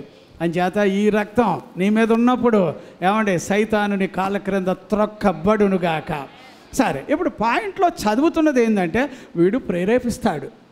ఈ రోజు కూడా ఆ లక్షణం వాడికి ఉంది. కానీ ప్రభు నీకు ఇచ్చిన ఈ 4 విషయాలు కాస్త మనసులో పెట్టుకొని, ఏమండి అమ్మ ఇప్పుడు నేను వాక్యం ముగించడానికి వెళ్తాను. వెళ్ళేటప్పుడు ఇలాగా వాడు రెచ్చగొట్టాడు, ఇలాగా వాడు ప్రేరేపించాడు, ఇలాగా వాడు మనిషి లోపల ఎంటర్ అయ్యి ట్రై చేశాడు. అయినా లొంగని వాళ్ళు ఉన్నారు బైబిల్లో. నేనైతే 7 మంది నాకు దొరికారు, మీకు ఎవరైనా దొరుకుతారేమో కొత్తగా చూద్దాం. ఓకే, అయితే ఈ 7 మంది దగ్గరికి వాడు 7 రకాలుగా వచ్చాడు. ఉదాహరణగా యోసేపు దగ్గరికి ఎలా వచ్చాడు? యోసేపు దగ్గరికి ఎలా వచ్చాడు? పొతిఫర్ లాగా వచ్చాడా? బొమ్మలాగా వచ్చాడు. అందంగా సోకు చేసుకొని, అయ్యోబే చాలా లెవెల్ వేసుకొని, అయ్యోబే చాలా ఆ పిల్లోడు అన్నం తిన్నాడా అంటాం. ఆ రింగుల చుట్టోడు వాడు ఏమన్నా అన్నం తిన్నాడా? అసలు నీకెందుకమ్మా? ఆడెవడైతే నీకెందుకమ్మా? నీ ఇంట్లో పని చేయడానికి వచ్చాడు, పని చేయడానికి వచ్చిన వాడిని పద్దాగా పట్టుకొని ఆ అబ్బాయి వచ్చాడా? ఆ పిల్లోడు పెళ్ళి కానోడు, ఈవిడికి పెళ్ళి అయ్యింది, ఈవిడికి భర్త ఉన్నాడు. అయినా దరిద్రమైన జీవితం చూసారా? అన్యులకి ఇలాంటి లక్షణాలు ఉండొచ్చేమో. ఇది మనకు సాధారణంగా ఒక విషయం. వచ్చేసాడు లోపలికి. వచ్చేస్తుంటే ఏమండే మరి ఇప్పుడు అమ్మ మనలో మాట జనరల్గా ఏమోనబ్బా మీరు బైబిల్ బాగా చదవండి, సైతాన్ వస్తేనేమో మీరు ఎదురుగుండా నిలబడండి అన్నాడు. అంతేనా? అన్నాడా లేదా? మీరేం చేయాలి? చెప్పట్లేదు.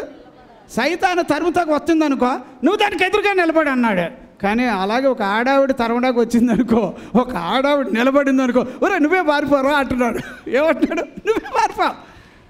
ఏదో ఉంది ఇందులో, చాలా తేడా ఉంది. ఎందుకంటే క్రమం అనేది మనిషి జీవితాల్లో లేకపోతే ఎంత దరిద్రమైన మనిషికి వాటిల్లడానికి ఏమీ ఆటంకం ఉండదు. కానీ ఆ కుర్రోడు ఇప్పుడు నన్ను ఇక్కడ ఎవరు అడుగుతారు? దేశం కాని దేశం, భాష కాని భాష, మనుషులు ఇక్కడ ఎవరు తెలిసిన లేరు, నన్ను ఎవడు గుర్తుపట్టడు. బానే నాకు ఆ అమ్మాయి దొరికిందే ఛాన్స్ అని చెప్పి దాంతో వెళ్ళిపోయాడు అనుకో. యోసేపు గురించి బైబిల్లో ఒకవేళ చరిత్ర మళ్ళీ రాస్తా ఉంటే ఎలా రాస్తారు?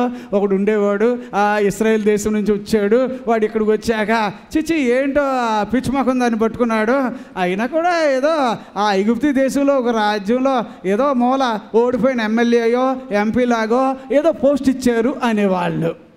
కానీ ఇప్పుడు ఏమైందో తెలుసా? ఆ పిచ్చమొఖం కూడా పడింది కదా, చివరికి పట్టేసుకుంది అతనే. పట్టేసుకున్నా కూడా తెంపేసుకుని పారిపోయాడట. పారిపోతే అందరూ అతను అరెస్ట్ చేశారు, జైల్లో ఎట్టారు, నానా బాధపడుతున్నారు, కారణం లేకుండా పడ్డాడు. కానీ అతను బయటికి రావడానికి ఎవరు తీసుకొచ్చారు? యేసయ్య వెళ్ళి తీసుకొచ్చాడు. తీసుకొచ్చాక ఆ దిక్కులేని ముఖానికి ఏమంటే బయటకు వచ్చాక అన్నం ఎవరు పెడుతున్నారు ఆవిడికి? అప్పుడు ఆవిడ చూస్తుంది ఇతన్నే.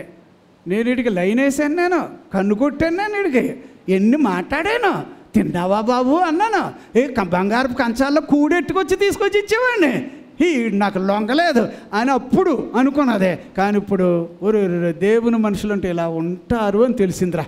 దేవునికి స్తోత్రం, హల్లెలూయా. అప్పుడు సార్ ఇంచుమించుగా అన్యులు చెడ్డ పనులు చేస్తారు, దేవుని పనులు కూడా చేయడానికి ఇలాగా సైతాను దూరుద్ది, ప్రేరేపిస్తుంది. ఒక్కటే చెప్తున్నా, అలాంటి వాటిలో పడకుండా ఉండడానికి ప్రభువు నిన్ను దురాభిమాన పాపంలో పడకుండులాగున నిన్ను ఆపునుగాక. చెప్పరమ్మా? ఇక ఆడోళ్ళైనా మగవాళ్ళైనా అందరికీ ఒకే వాక్యం. ఏం లేదయ్యా, పడిపోవడానికి ఎంతోసేపు పట్టదయ్యా. ఎవడో వచ్చి వాడి నెత్తి మీద ఎంటుకలు ఉండవు, తెగ పొగిడేస్తూ ఉంటాడు. నువ్వు ఎంత బాగా నవ్వుతావో తెలుసా, ఎంత స్పెషల్. పొగిడేటోళ్ళు మనం కింద పడిపోతున్నాం, ఐసులో కరిగిపోతాం, బతుకు పాడైపోతుంది. మగాడైనా ప్రధానత్వాన్ని కోల్పోతాడు, ఆడావిడైనా మహిమను కోల్పోతారు, వాళ్ళు పనికిరారు, పాడైపోతారు. అందుకే నేను అంటాను సార్, ఎవరైనా కూడా మన జీవితాల్లో చాలామందిని చూడక తప్పదు, మాట్లాడక తప్పదు, పలకరించక తప్పదు. కానీ బాబోయ్, ఇలాగా మనుషుల మధ్యలోకి వెళ్ళే ముందు ఆల్రెడీ యేసును ధరించుకున్న వారిగా మనం వెళ్ళడానికి ట్రై చేద్దాం. ప్రభు అలాగ మనల్ని తప్పించునుగాక. దేవునికి స్తోత్రం. సంతోషంగా చెప్పట్లే. చూసారా ఎలా చెప్పారో? యోసేపును పడగొట్టేశారు అనేది అలా కాదు. యోసేపు ఇప్పుడు పడిపోలే. ఎవరు పడిపోయారు? పేచ్చమ్మకొంద పడిపోయింది. దిక్కులేక చివరికి ఆయన పెట్టే మెతుకులు తిని బతికింది ఆవిడ జీవితకాలం అంతా ఎలా బతికింది అనుకుంటున్నారా? యోసేపు అనుమతి లేకుండా. అప్పుడేమో ఊరికే జైల్లో వేయించా, ఇప్పుడు ఈయన అనుమతి లేకుండా కాలు జాడించావు, అయ్యింది నీ సంగతే. అట్టా మారిపోయింది ఇక్కడ. అంచేత ప్రభు నీతో ఉండునుగాక. రెండో పాయింట్ మనం ఇక్కడ చదివాం. సైతాను ఎవరిని ప్రేరేపించిందట? ఎవరిని? దేవుడిని ప్రేరేపించిందా? సరే, దేవుడు ఎలాగ ఒప్పుకున్నాడు మరి ఇక్కడ? దేవుడు అన్ని కాలాలు ఎరిగినవాడు కదా. నీ గురించి నా గురించి అన్నీ తెలుసమ్మా, ఆయనకి అన్నీ తెలుసు. తెలిసినందువల్ల ఆయన ఏం చేశాడంటే, నువ్వు అలాగ అనుకుంటున్నావా ఏంటి? నువ్వు ప్రేరేపించేస్తే ఆ మనిషి పడిపోతాడని నువ్వు అనుకుంటున్నావా? సైతానుగా, నీ వల్ల అవ్వదు, నేను చెప్తున్నా అవ్వదు అంటే ఛాన్స్ ఇయ్యి అని అడిగింది. అడిగితే సరే ఇచ్చాను పో అన్నాడు.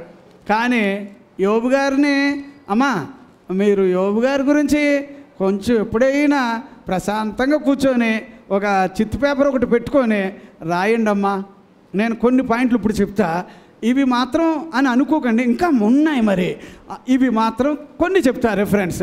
కానీ యోబు గారినండి ఇన్ని రకాలుగా సైతాను వచ్చేసింది ఇప్పుడు. ఎందుకంటే పర్మిషన్ ఎక్కడ తీసుకుంది? దేవుని దగ్గర.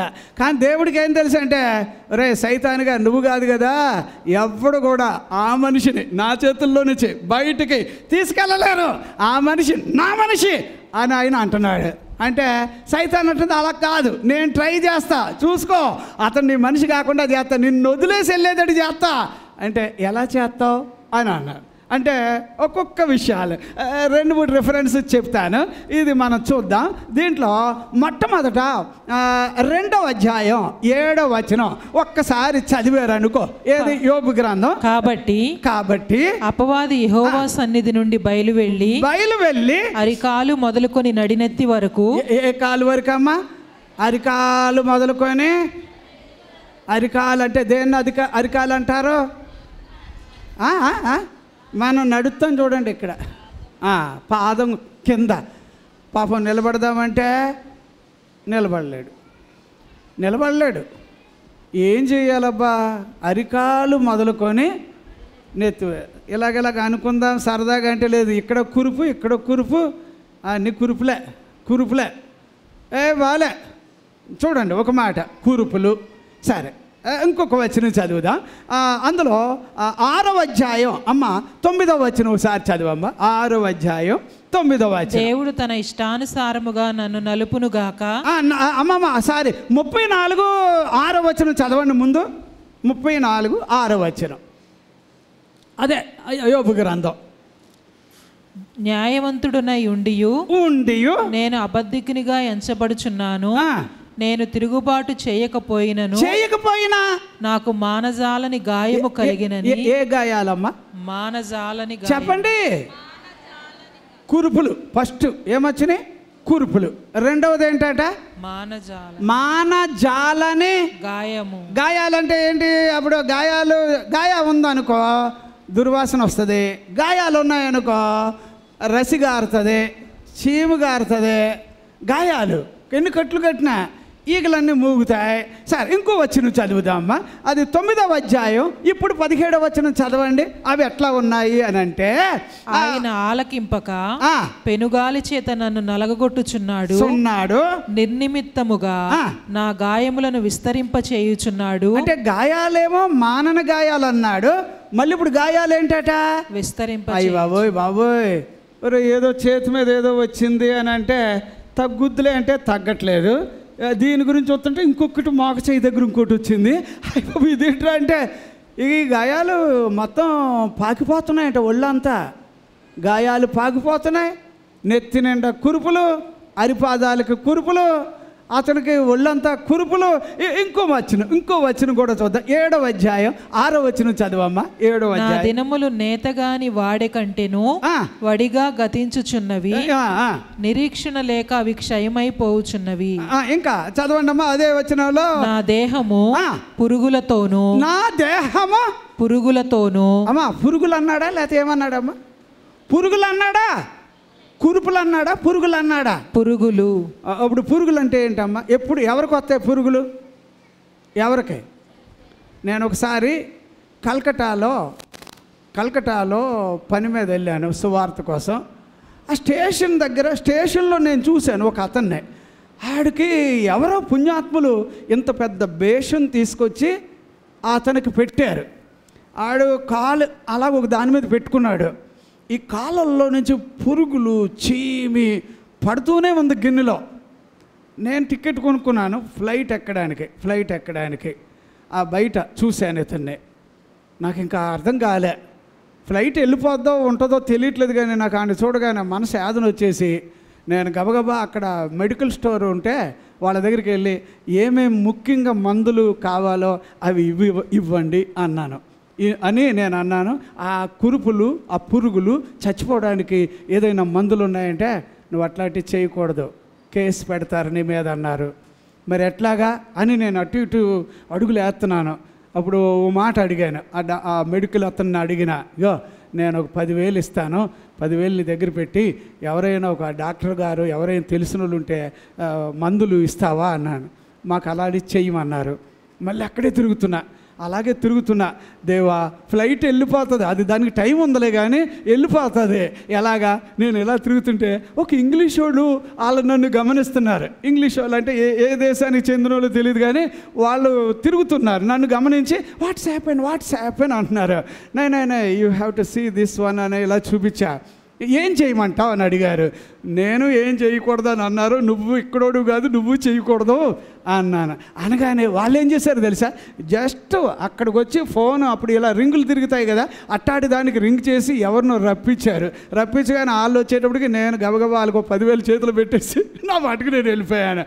కానీ ఆ కొద్దిసేపు అక్కడ నుంచోలేక కంపు, ఇంత కాటన్ అది ప్యాకెట్ కొన్నాను, దాని కింద పెట్టి రసులు గారుతున్నారు. అంటే నేను అనేది ఏంటంటే మనిషికి కురుపులు ఏమొచ్చిందమ్మా ఈయనకి? మానని గాయాలు, ఇంకా గాయాలు పెద్దవి అయిపోతున్నాయి, ఇంకా ఏమవుతున్నాయి?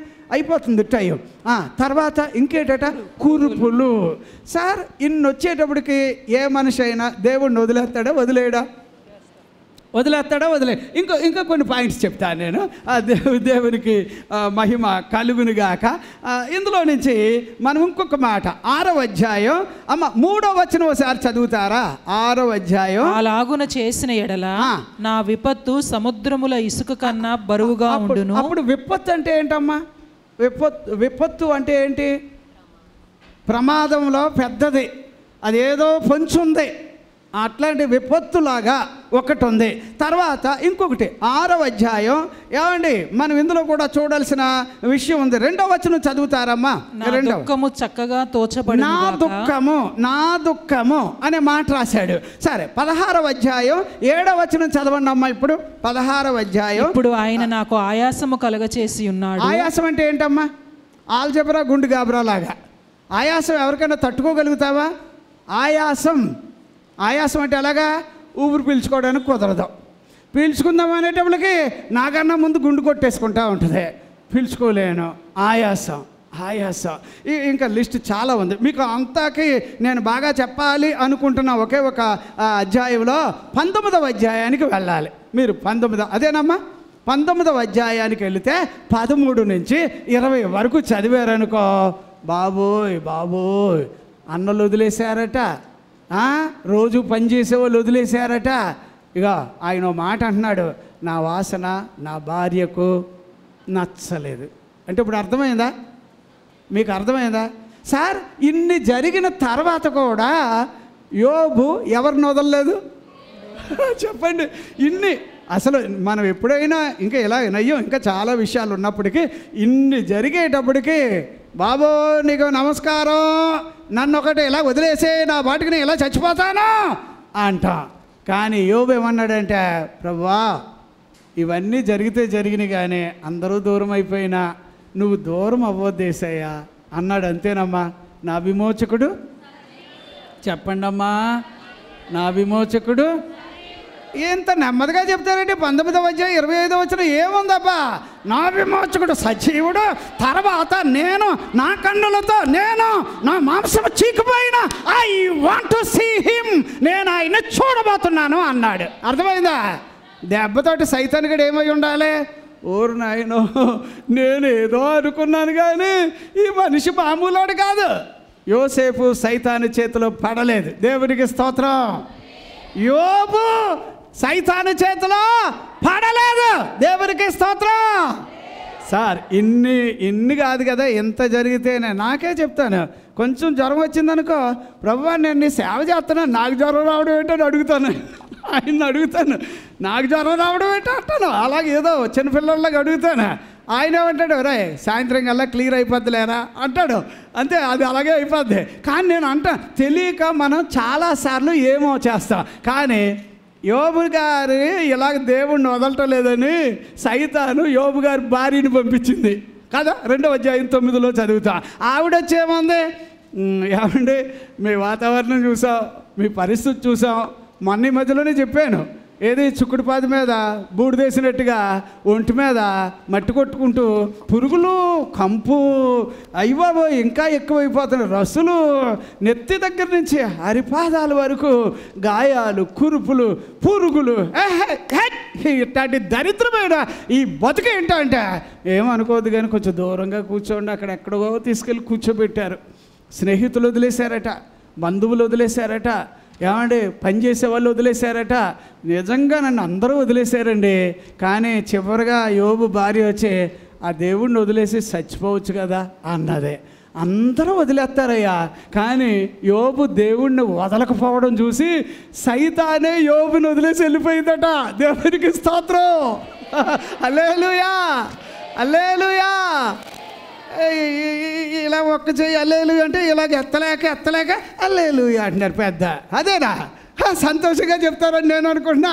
హల్లెలూయా. నా ప్రభు నీతో ఉంటాడబ్బా. సైతాను ఓడిపోవునుగాక, నీ చెయ్యి పైనుండునుగాక, దేవునికి మహిమ కలుగునుగాక. హల్లెలూయా, ప్రైజ్ ద లార్డ్. సరే అబ్బా, ఇంకా అవ్వేదట్లేదబ్బా, ఇంకా ఉన్నా. ఇంకా మనకు ఆలోచన చేస్తే ఇలాగా సైతాను ఇన్ని రకాలుగా ఏది మనుషుల్లో. నేను ఇంకొక మనిషిని గురించి చెప్తే బాగుంటుంది. ఎవరంటే దానియేలు. దానియేలు దగ్గరికి ఎవరు వచ్చారు? సైతానే. ఎలాగా? రాజుగారిని ప్రేరేపించేసింది. వాళ్ళు ఎలాగా? రాజుగారిని ఒక నెల రోజులు అయ్యా మీరే దేవుడు అని అనుకోవచ్చుగా, మీకు ఆ లక్షణాలు ఉన్నాయి. దరిద్రులు అందరూ అంటారు. ఇప్పుడు కూడా ఎవరినో ఏమంటున్నారు తెలుసా? మీరు అసలు దేవుడిలాగా ఉన్నారండి అంటే ఆ సిగ్గులేనాడు ఆడు నిజంగా దేవుడని అనేసుకుంటున్నాడు ఆడు. అర్థమైందా?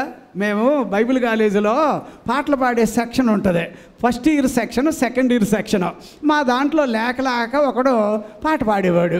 పాట పాడితే ఆడు నిజంగా పాట బాగా పాడ్డావు, కానీ మేమే వాడిని ఎంకరేజ్ చేసి ఒరే నువ్వు భలే పాడతావరా, నిజంగా పాడతావరా అంటే ఆడు నిజం అనుకునేవాడు. కానీ ఆడికి పాటలు రావు. అలాగని వాళ్ళం. అయితే ఫస్ట్ ఇయర్కి సెకండ్ ఇయర్కి ఇప్పుడు పోటీ వచ్చింది. సెకండ్ ఇయర్లో ఇప్పుడు పాటలు పాడేవాళ్ళు ఎవరు లేరు.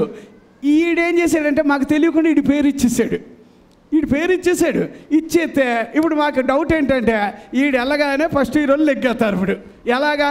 అప్పుడు వీడిని ఏం చేసామంటే ఒరే నువ్వు నిజంగా పాటలు పాడతావు అని అనుకున్నా కానీ పాడడం రాదు నీకు, మేము చెప్తున్నా నువ్వు నుంచోకూడదు, పేరు ఇచ్చావట ఇవ్వకూడదు, తప్పు చేసావు, ఇలాగ అన్నీ చెప్పినా మా ఎంకెలా చూసేవాడు కానీ నేను మాత్రం పాడతాను అన్నట్టుగా ఉండేది వాడికి. సరే వీడు ఎలాగ పాడేస్తాడని తెలిసి ఆ రోజు మీటింగు సాయంత్రం ఇంకొక గంట ఉందనగా వాడిని నెమ్మదిగా 4-5 రోజులు మాటలు చెప్పి తీసుకెళ్ళి బాత్రూంలో పెట్టి బయట గొల్లం పెట్టి వచ్చేసాం. ఆడు రాడు కదా ఇక అనుకున్నాం. ఆడు రాడు కదా అంటే మాకు ఇప్పుడు ఫస్ట్ ఇయర్ వాళ్ళు పాడతారు అనేది ఒకటి వచ్చింది. మాకు సెకండ్ ఇయర్లో ఇప్పుడు పాటలు పాడేవాళ్ళు ఉన్నాం కానీ ఎవరు లేడు, నిజంగా లేడు. ఈ మధ్యలో వీడు ఏం చేశాడు, ఎలా తెంచుకున్నాడో వచ్చేసి స్టేజ్ ఎక్కేసాడు. ఇక చూసుకోవాలి, ఓడిపోయాం మేము అంటే చెప్తున్నా. అంటే ఎలా ఉంటుందంటే ఇప్పుడు దానియేలు గారి మీద కూడా నువ్వు అలాగా ఇలాగా పొగిడేశారు ఏది రాజుగారిని. అప్పుడు రాజుగారు ఏమన్నాడంటే అవును మీరు అందరూ చెప్పినట్టుగా నేను దేవుడినే, సరే ఒక నెల రోజులు మీరు అందరూ ఎలాగ ఏడుస్తారో ఏడండి, కొబ్బరికాయలు నాకే కొట్టండి, అగరొత్తులు నాకే వెలిగించండి, ధూపం నాకే వేయండి, ఇష్టం వచ్చిన చోటల్లా నా బొమ్మలే పెట్టి చలో ఆరాధన చేసుకోండి అన్నాడు. కానీ ఆ శాసనం వెనకాల ఏమి రాశారంటే రాజుగారిని తప్పించి ఈ నెలలో ఎవడైనా వేరే వాళ్ళకి ఆరాధన చేశారో ఆడి సంగతి ఉంది, ఇక చూసుకో, తీసుకెళ్ళి సింహాల బోన్లో వేసేస్తామన్నారు. ఇట్టి శాసనం రాజుగారికి దానియేలుకి తెలిసిందా తెలియలేదా? తెలిసింది. మరి దానియేలు ఎవరమ్మా? ప్రార్థన చేశాడా లేదా? అంటే నేను అంటాను దానియేలు మీద ఒక్కసారి కాదు, మాంత్రిక విద్యలు, చేతబడులు మీకు చదవండి ఎంతమంది కంటే ఆయన గొప్పోడో. ఇప్పుడు వాళ్ళందరికీ ఛాన్స్ వచ్చింది. వాళ్ళందరూ కూడా ఇప్పుడు దానియేలు గారి మీద పడి ఏడుస్తున్నారు. అమ్మయ్య పేడ వదిలిపోయింది. ఎందుకంటే దానియేలు గారి గురించి వాళ్ళకున్న డౌట్ ఏంటంటే అమ్మ పెట్టదు, అడుక్కు తిన్నవదు. అంటే రాజుగారి దగ్గర ఉండి ఒక్క వస్తువు నాశనం కానకుండా కాపాడిన వ్యక్తి అతను. వీళ్ళందరూ గాది కింద పందికుక్కుల్లాగా పేరుకి రాజా రాజా అంటున్నారు, కింద బస్తాలు ఖాళీ చేసి తినేస్తున్నారు అలా. కానీ దానియేలు వచ్చాక కుదరదు అలాగా. అంచేత వీడు పెట్టడో తిన్నివ్వడో వీళ్ళు లేపేసేయాలని లేపేద్దామని చూశారు. దెయ్యం దూరింది వాళ్ళల్లో, కానీ దానియేలుని ఏమీ చేయలేకపోయిందట. దేవునికి స్తోత్రం, హల్లెలూయా. రాజుగారు ఇప్పుడు ఏమన్నాడో తెలుసా? అవునరా మీరంతా దానియేలు గారి మీద ఇలాగ ఏడిశారు కదరా, ఆయన దేవుడే దేవుడురా, ఎందుకైనా మంచిది మీరు అందరు రండి అని పిలిచాడట. అందరూ వచ్చారు. దానియేలు గారి మీద ఏడిసిన వాళ్ళు ఎవరెవరు ఉన్నారు రండి అంటే ఎవడెవడో రాకపోతే వాళ్ళని కూడా పిలిచారు. ఎవరెవరో ఆడవాళ్ళు రాకపోతే వాళ్ళని రమ్మన్నారు. సార్ కొంతమందికి ఒంట్లో బాగోలేదట, జ్వరం వచ్చిందట, అలాగట్టే ఇలాగంటే ఏం పర్లేదు ఎత్తుకొని రండి. అందరూ వచ్చారు. వచ్చాక మీకు ఇప్పుడు చెప్తున్నాను ఛాన్స్, ఒకసారి ఆ సింహాల బోన్లోకి వెళ్ళి రండి మీరు అందరూనే అన్నాడు. ఎన్నోళ్ళు వెళ్ళారు, మళ్ళీ తిరిగి వచ్చారా? ఎవడైనా వచ్చాడా? అర్థమైందా? నేను అంటాను దానియేలు మీద దెయ్యం ఏమీ చేయలేకపోయింది. దేవునికి స్తోత్రం. సంతోషంగా ఉంటే దేవునికి స్తోత్రం చెల్లిద్దామా? హల్లెలూయా, హల్లెలూయా, హల్లెలూయా. సంతోషంగా ఉన్నారా? జయ హే జయ హే జయ హే జయ హే జయ జయ దేవసుతా జయ జయ విజయ సుతా జయ హే